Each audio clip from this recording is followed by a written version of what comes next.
میرے محترم سامعین کرام اور گرامی قدر عزیز و بزرگوں، بھائی اور دوستوں،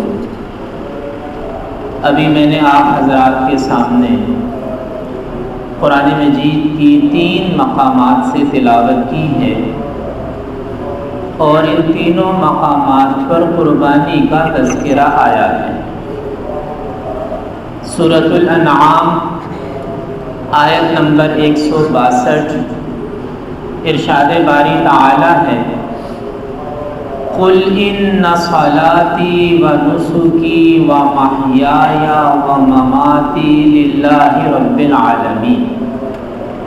اے نبی صلی اللہ علیہ وسلم، آپ فرما دیجئے کہ بے شک میری نماز، میری قربانی، میرا جینا، میرا مرنا للہ رب العالمین، یہ سب اللہ رب العالمین کے لیے ہے۔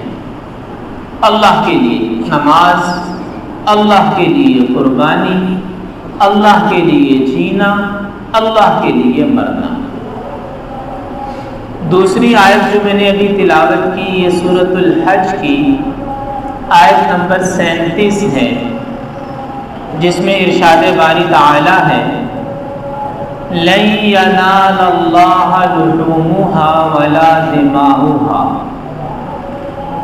کہ جب تم قربانی کرتے ہو تو اللہ کو نہ تمہاری قربانیوں کا لہو پہنچتا ہے اور نہ ہی گوشت پہنچتا ہے، وَلَٰكِن يَنَالُهُ التَّقْوَىٰ مِنكُمْ، اللہ تک تو تمہارے دلوں کا تقویٰ پہنچتا ہے، دل کا اخلاص پہنچتا ہے، تقویٰ پہنچتا ہے۔ گوشت بھی یہی ہے اور خون بھی یہی ہے۔ اللہ کے ہاں جو چیز تولی جاتی ہے، جس کا وزن کیا جاتا ہے، وہ ہے تقویٰ، اخلاص، قربانی کی نیت۔ اور تیسرا مقام جو میں نے قرآن مجید کا ابھی تلاوت کیا، وہ قرآن مجید کی سب سے مختصر صورت ہے، سورۃ الکوثر۔ اس صورت میں اللہ تعالیٰ نے اپنے حبیب حضرت محمد صلی اللہ علیہ وسلم کو خطاب کیا اور فرمایا، اِنَّا أَعْطَيْنَاكَ الْكَوْثَرَ، اے نبی صلی اللہ علیہ وسلم، بے شک ہم نے آپ کو خیر کثیر عطا فرما دی۔ کوثر، خیر کثیر، بڑی بھلائی عطا فرما دی۔ فَصَلِّ لِرَبِّكَ وَانْحَرْ، آپ اپنے رب کے لیے نماز پڑھتے رہیں اور قربانی دیتے رہیں۔ إِنَّ شَانِئَكَ هُوَ الْأَبْتَرُ، بے شک آپ کا دشمن ہے جو بے نام و نشان رہے گا، آپ کے دشمن ہیں جن کا نام مٹ جائے گا۔ یہ 3 مقامات قرآن مجید سے ابھی تلاوت کیے گئے اور ان کا ترجمہ آپ کے سامنے آیا، اور ان تینوں مقامات میں قربانی کا ذکر آیا، قربانی کا ادب بیان کیا گیا اور قربانی کی شرط بیان کی گئی۔ صاحب نصاب مسلمان پر عید الاضحیٰ کے دنوں میں قربانی کرنا واجب ہے۔ جو مسلمان صاحب نصاب ہے، عید کے دنوں میں، عید الاضحیٰ کے دنوں میں اگر وہ صاحب نصاب رہے تو ہر اس مسلمان پر قربانی کرنا واجب ہے۔ قربانی گھر کی نہیں ہوتی، قربانی فرد کی ہوتی ہے۔ ایسا نہیں کہ پورے گھر کی طرف سے ایک بکرا قربان کر دیا تو سب گھر والوں کی قربانی ہو گئی، یہ درست نہیں ہے۔ جتنے صاحب نصاب ہیں اس گھر کے اندر، ہر صاحب نصاب کی طرف سے الگ الگ قربانی کرنا واجب ہے۔ اور عید کے دنوں میں قربانی سے بڑھ کر کوئی عبادت نہیں ہو سکتی۔ عید کے دنوں میں اللہ کے راستے میں خرچ کرنے کا سب سے افضل طریقہ قربانی ہے۔ کوئی شخص جتنا بھی صدقہ و خیرات کرتا رہے، فلاحی کام کرتا رہے، لوگوں کی مدد کرتا رہے، تو اس سے قربانی ادا نہیں ہوگی. قربانی تو جانور کو اللہ کے راستے میں قربان کرنے سے ہی ادا ہوگی، اور وہ بھی عید کی نماز کے بعد. یہ بات بھی یاد رکھنی چاہیے. عید کی نماز کے بعد قربانی کا وقت شروع ہوتا ہے. بہت سے لوگ سادگی میں یا جہالت میں یا جلدی گوشت کھانے کے شوق میں عید کی نماز سے پہلے ہی قربانیاں شروع کر دیتے ہیں. اور اب تو یہ جو مختلف ادارے بن گئے، گوشت بیچنے والے ادارے اور گوشت بیچنے والے قصائی، انہوں نے ایک نیا کام شروع کر دیا کہ عید سے ایک دن پہلے ہی جانور ذبح کر کے اس کا گوشت بنانا شروع کر دیتے ہیں. بہت سے لوگ ٹھیکہ دے کر آ گئے. انہوں نے کہا جی کہ اتنا حصہ ہے، عید کے دن آئیں، اتنا کلو گوشت لے کر چلے جائیں. اب ایک شخص گیا 9 بجے 10 بجے، پیسے پہلے جمع کروانے گیا تو گوشت بنا ہوا ہے، لیکن وہ گوشت تو جمع ہوا ہے، فریز ہے. ان سے جب پوچھا گیا کہ یہ عید کی نماز ہوئی 7 بجے، 9 بجے گوشت جم کیسے گیا، تو بتانے لگے جی وہ کام زیادہ آ گیا تھا تو ہم نے کل ہی شروع کر دیا تھا، کل ہی جانور ذبح کر کے حصے بنانے شروع کر دیے. یاد رکھیں کہ قربانی گوشت کی خرید و فروخت کا نام نہیں ہے کہ جتنے پیسے دیے اور اتنا گوشت خرید لیا.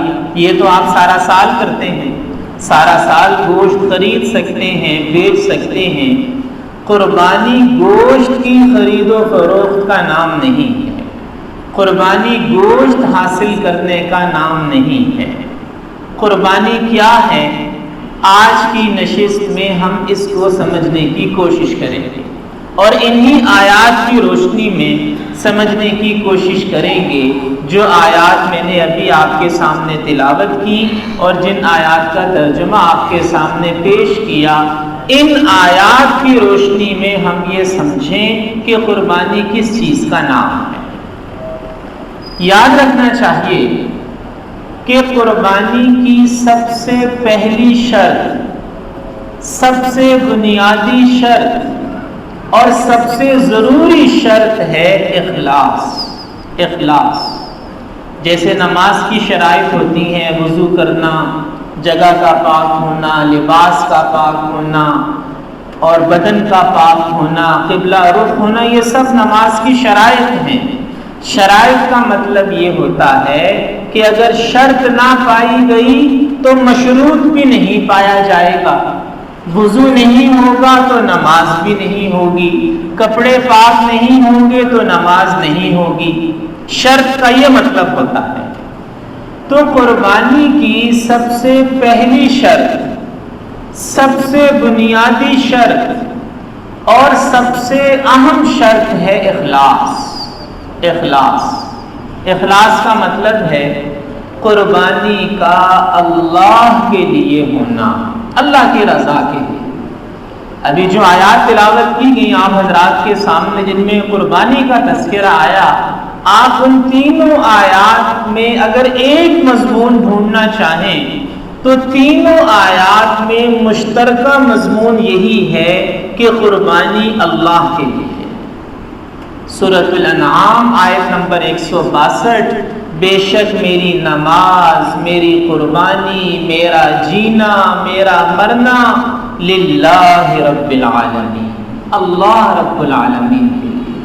سورۃ الکوثر، فصل لربک وانحر، اپنے رب کے لیے نماز پڑھتے رہو اور اپنے رب کے لیے قربانی دیتے رہو. قربانی رب کے لیے، قربانی اللہ کے لیے.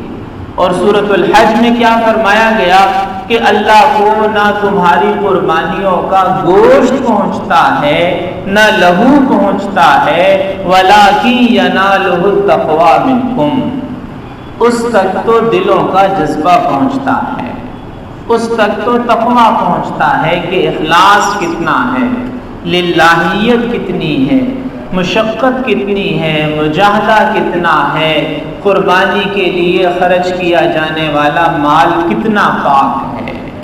اللہ تو یہ دیکھتا ہے. تو پہلی شرط، بنیادی شرط، سب سے اہم اور ضروری شرط ہے قربانی کی اخلاص۔ اب اخلاص کے منافی کیا کیا چیزیں ہیں یہ بھی یاد رکھنا چاہیے۔ کیا کیا چیزیں ہیں جو اخلاص کے مخالف ہیں؟ اخلاص کے مخالف، پہلی چیز، بچوں کو خوش کرنے کے لیے قربانی کرنا، کہ جی بچوں کی ضد تھی، بچوں نے فرمائش کی، قربانی کر رہا ہوں، وگرنہ میری تو اس بار گنجائش نہیں تھی۔ یہ جو جملہ ہے، یہ جملہ آپ نے سنا ہوگا کہ جی بچوں کی ضد تھی، بچوں نے اصرار کیا، بچوں کی فرمائش تھی، قربانی کر رہا ہوں، وگرنہ میری تو گنجائش نہیں تھی۔ اس جملے نے قربانی کا ثواب صفر کر دیا، صفر، وہ قربانی ختم، کیونکہ یہ قربانی اللہ کے لیے نہیں ہے، یہ قربانی بچوں کو خوش کرنے کے لیے ہے۔ قربانی بچوں کو خوش کرنے کے لیے نہیں ہوتی، بچوں کی ضد پر، بچوں کی فرمائش پر، بچوں کے اصرار پر نہیں ہوتی، قربانی تو اللہ کے لیے ہوتی ہے۔ اپنے بچوں کو یہ بات سمجھانی چاہیے کہ قربانی کا جانور خریدنے کی ضد نہ کریں، اس سے قربانی کے اخلاص میں خلل آتا ہے۔ بچوں کو نماز کی عادت ڈالنی چاہیے، بچوں کو تلاوت کی عادت ڈالنی چاہیے۔ اب یہ کیا ضد ہوئی، یہ کیا اصرار ہوا جی بکرا لینا ہی لینا ہے، یہ بیکار کی ضد ہے، یہ قربانی کا ثواب ضائع کرنے والی بات ہے۔ بچوں کو بھی یہ بات سمجھانی چاہیے، ان کی تربیت کرنی چاہیے کہ جس شخص نے قربانی کرنی ہے، اللہ کے لیے کرنی ہے، وہ کر لے گا، چاہے وہ حصہ لے، چاہے وہ بکرا لے، لیکن یہ بچوں کی ضد اور گھر والوں کی ضد، اس مخمصے کو ہم اپنی زندگیوں سے نکالیں، کیونکہ یہ قربانی کے اخلاص کے خلاف ہے۔ اور دوسری بات، عید کے دن کی رونق کے لیے، کہ عید کے دن ذرا گھر میں رونق لگے، ہلا گلا ہو، عید منانے کا مزہ آئے، اس لیے قربانی کرنا، یہ بھی قربانی کے اخلاص کے خلاف ہے۔ رونق کے لیے، ہلے گلے کے لیے، دعوتیں کھانے اڑانے کے لیے قربانی کرنا اخلاص کے خلاف ہے۔ کیوں؟ کیونکہ قربانی ہے للہ رب العالمین، اللہ رب العالمین کے لیے۔ اور اسی طرح لوگوں میں اپنی ستائش کے لیے، تحسین طلبی کے لیے، کہ جی دیکھو ہم نے اتنا اچھا بکرا لے لیا، اتنا اچھا جانور لے لیا، ساری گلی کو پتہ لگا، سارے محلے کو پتہ لگا کہ اتنا اچھا اور اتنا مہنگا جانور خرید کے لائے ہیں۔ لوگوں کو متاثر کرنے کے لیے قربانی کرنا، یہ قربانی کے اخلاص کے خلاف ہے۔ اور قیامت کے دن ایسے سخی سے کہا جائے گا، ایسے سخی سے قیامت کے دن کہا جائے گا کہ لوگوں سے تم ستائش کے طالب تھے، لوگوں سے تعریف کے طالب تھے، اب اپنا جو مال خرچ کیا اس کا اجر بھی جا کے لوگوں سے مانگو۔ ہمارے پاس اجر نہیں ہے، کہ جب اللہ کو راضی کرنے کے لیے عمل ہی نہیں ہے تو پھر اللہ سے اجر و ثواب کا مطالبہ کیسے کرے گا؟ لوگوں کو خوش کرنا تھا تو لوگوں کو خوش کر لیا، اگر وہ خوش ہوتے ہیں۔ ویسے تو لوگ خوش نہیں ہوتے، یہ آپ سب جانتے ہیں۔ آپ کچھ بھی کر لیں، لوگوں کو راضی کرنا، لوگوں کو مطمئن کرنا، لوگوں کو متاثر کرنا، یہ دنیا کے ناممکن ترین کاموں میں سے ہے، ناممکن ترین کاموں میں سے۔ اگر کوئی اچھا کام کریں گے بھی، کوئی بڑا جانور لے بھی لیں گے، تو وہ آپ کی آمدنی کے ذرائع کے اوپر اعتراض کرنا شروع کر دیں گے کہ جی پتہ نہیں اتنے پیسے کہاں سے آ گئے ان کے پاس۔ تو لوگوں کو تو آپ مطمئن نہیں کر سکتے، اللہ کو آپ راضی کر سکتے ہیں۔ اللہ کو راضی کرنا دنیا کا آسان ترین کام، اور لوگوں کو خوش کرنا دنیا کا مشکل ترین کام ہے۔ تو لوگوں پہ اثر انداز ہونے کے لیے، لوگوں کو مرعوب کرنے کے لیے، لوگوں کو متاثر کرنے کے لیے قربانی کرنا، یہ بھی قربانی کے اخلاص کے خلاف ہے۔ اور چوتھی چیز گوشت کا معاملہ، جو میں نے شروع میں بھی عرض کیا کہ قربانی گوشت کے حصول کا نام نہیں ہے۔ فقہا نے بڑے واضح الفاظ میں یہ بات لکھی ہے کہ جس شخص کا مقصد اصلی گوشت حاصل کرنا ہے اس کی قربانی نہیں ہوگی۔ جس کا مقصد اصلی گوشت کا حاصل کرنا ہے، قربانی کا گوشت کھانا چاہیے۔ اس کا بعض فقہا کے نزدیک قربانی کا گوشت کھانے کا ثواب بھی ہے، محدود مقدار میں کھانے کا، لامحدود کھانے کا ثواب نہیں ہے۔ بعض لوگ قربانی کے گوشت کو ثواب سمجھ کے اتنا کھاتے ہیں کہ ہسپتال پہنچ جاتے ہیں۔ ہر چیز اعتدال میں اچھی لگتی ہے، یہی قرآن مجید کی تعلیم ہے۔ اجر و ثواب ہے۔ اسی طرح اگر اس کو رکھنا چاہے سنبھال کے، کچھ دن مزید استعمال کرنا چاہے تو اس میں بھی کوئی حرج نہیں ہے، اور رشتہ داروں کو کھلائے، غریبوں کو کھلائے، اپنے اہل و عیال کو کھلائے، یہ بھی بہت اچھی بات ہے۔ لیکن گوشت کو ہی مقصد اصلی بنا لینا، یہ قربانی کے اخلاص کے خلاف ہے۔ فقہا نے واضح لکھا ہے کہ جس کا مقصد گوشت کا حاصل کرنا ہے اس کی قربانی نہیں ہوتی، بلکہ اگر قربانی کے مختلف حصوں میں بڑے جانور میں حصے ڈالے اور اس میں ایک یا زیادہ لوگ تو صرف گوشت کے لیے قربانی کر رہے ہیں تو فقہا نے لکھا ہے کہ باقیوں کی قربانی بھی انہوں نے ضائع کر دی، باقیوں کی قربانی۔ تو اس لیے میرے محترم بھائیوں اور دوستو، جیسا کہ قربانی کے جانور کی خرید و فروخت کے معاملات شروع ہونے والے ہیں، قربانی کی تیاریاں شروع ہو رہی ہیں، تو یہ بات ہمیں سب سے پہلے یاد رکھنی ہے، للہ رب العالمین۔ قربانی سستی ہو، قربانی مہنگی ہو، قربانی بڑی ہو، قربانی چھوٹی ہو، قربانی اللہ کے لیے ہے، للہ رب العالمین۔ ایک ہی وجہ ہے، ایک ہی سبب ہے قربانی کرنے کا، اور وہ وجہ اور وہ سبب ہے فَصَلِّ لِرَبِّكَ وَانْحَرْ، اپنے رب کے لیے نماز پڑھتا رہے، اپنے رب کے لیے قربانی دیتا رہے۔ اور پھر یہ جو سورۃ الکوثر ہے، سورۃ الکوثر کے مضمون پر اگر آپ غور کریں تو اس میں 2 حکم دیے گئے، 2 بشارتیں دی گئیں، 2 حکم ہیں، 2 بشارتیں ہیں۔ حکم 2 ہیں کہ اپنے رب کے لیے نماز پڑھتے رہیں اور اپنے رب کے لیے قربانی دیتے رہیں، یہ 2 حکم ہیں۔ اور بشارتیں کیا کیا ہیں؟ پہلی بشارت اِنَّا أَعْطَيْنَاكَ الْكَوْثَرَ، اے نبی صلی اللہ علیہ وسلم ہم نے آپ کو خیر کثیر عطا فرما دی، یہ پہلی بشارت۔ اور دوسری بشارت ہے ان شانئک هو الابتر، بے شک آپ کا دشمن ہے جو بے نام و نشان رہے گا۔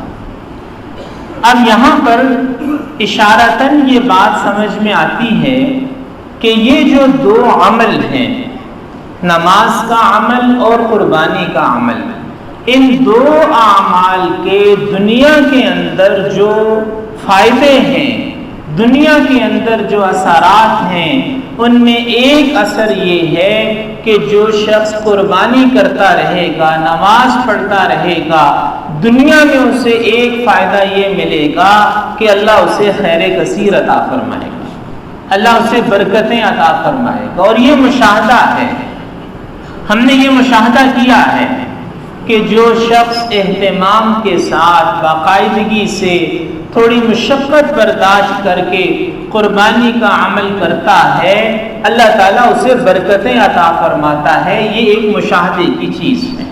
تو ایک اثر تو یہ ہے، اور دوسرا اثر یہ ہے کہ ان شانئک هو الابتر، جو شخص اہتمام کرتا رہے گا نماز کا اور قربانی کا، اللہ اسے اس کے دشمنوں کے مقابلے میں فتح یاب فرمائے گا۔ یہ جو دو اعمال ہیں، نماز کا عمل اور قربانی کا عمل، ان دونوں اعمال کا دنیا میں اثر یہ ہے کہ ایسے شخص کو اللہ برکتوں سے نوازتا ہے اور ایسے شخص کو اللہ دشمن پر فتح یاب فرماتا ہے۔ تو قربانی اخلاص کے ساتھ ہو۔ آج کل ہمارے ہاں ایسے لوگ بھی موجود ہیں جو قربانی کو ایک تماشا بنا دیتے ہیں اور اخلاص نام کی للہیت کی جھلک بھی نظر نہیں آتی۔ ان کی قربانیاں 100% دنیا داری ہوتی ہیں، 100%۔ اور دوسری طرف ایسے اللہ کے بندے بھی موجود ہیں کہ جو قربانی کرتے ہیں تو کسی دوسرے انسان کو بھی کانوں کان خبر نہیں رہتی۔ ایسے اللہ کے بندے بھی موجود ہیں، غریبوں کے قربانیوں کو وقف کر دینے والے، غریبوں کے لیے قربانیوں کا صدقہ کر دینے والے، جن کو قربانی کا گوشت پہنچ رہا ہے انہیں بھی معلوم نہیں ہوتا کہ یہ قربانی کرنے والا اللہ کا بندہ کون ہے۔ تو یہ بھی ایک اخلاص کا مقام ہے، یہ بھی ایک اخلاص کا مقام۔ تو بہرحال قربانی انسان کرے، خوب کرے، بڑی کرے، چھوٹی کرے، گوشت کھائے، خوب کھلائے، خوب تقسیم کرے، جو بھی کرے، لیکن نیت کو خالص رکھے، جذبے کو خالص رکھے، اور نیت یہ ہونی چاہیے للہ رب العالمین کہ یہ قربانی، یہ عمل 100% اللہ رب العالمین کے لیے ہے۔ قربانی کرنے کا اللہ کی رضا کے علاوہ کوئی دوسرا سبب نہیں ہونا چاہیے۔ اللہ تعالی ہمیں ان باتوں کو سمجھ کر ان پر عمل کی توفیق عطا فرمائے۔ وآخر دعوانا ان الحمد للہ۔